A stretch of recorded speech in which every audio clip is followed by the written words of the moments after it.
Ready start.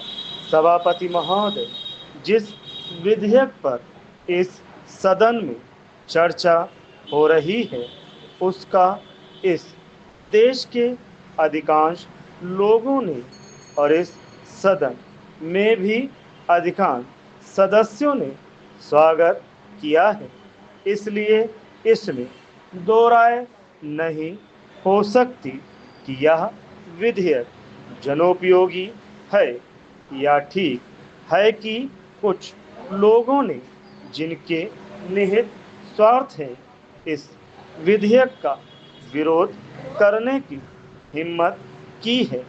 ऐसे लोगों में जनसंघ और स्वतंत्र पार्टी, जिनकी पूंजीवादी नीतियां हैं, उनका विरोध करना स्वाभाविक ही है।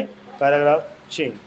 मैं आपके माध्यम से मंत्री महोदय से कह रहा था कि जहां तक विधेयक का स्वागत करने का प्रश्न है, यह जनोपयोगी है।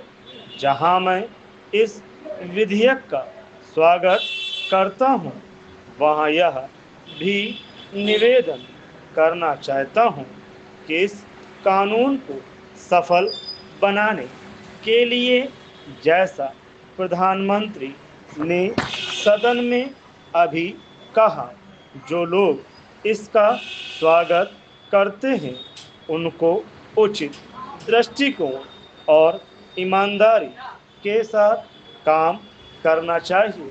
पैराग्राफ 6। हमारे देश ने गरीबी को दूर करने के लिए पंचवर्षीय योजनाओं के माध्यम से योजनाबद्ध तरीके से विकास के कार्यक्रम को चलाने की नीति अपनाई है।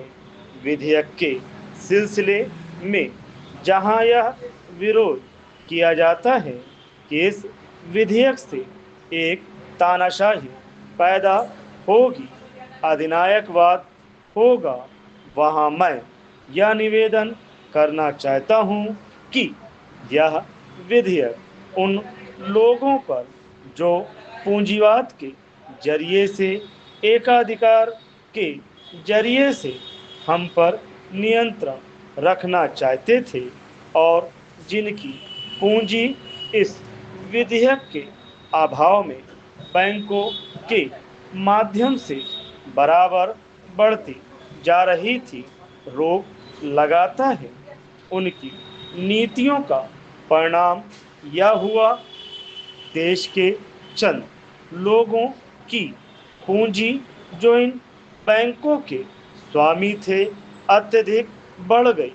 हमें मालूम है कि स्वतंत्रता के बाद देश में बिड़ला और टाटा की पूंजी किस प्रकार से कई गुनी बढ़ गई है। इसलिए कांग्रेस पर यह आरोप लगाया जाता रहा है कि उसके राज्य में मालदारों की मालदारी बराबर बढ़ती गई है।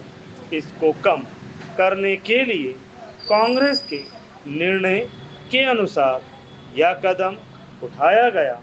यह कदम स्वागत योग्य है, लेकिन जहां इस कदम का स्वागत करने की बात है, वहां इस बात की आवश्यकता भी है कि यह विधेयक खाली कागजों में ही ना बना रह जाए।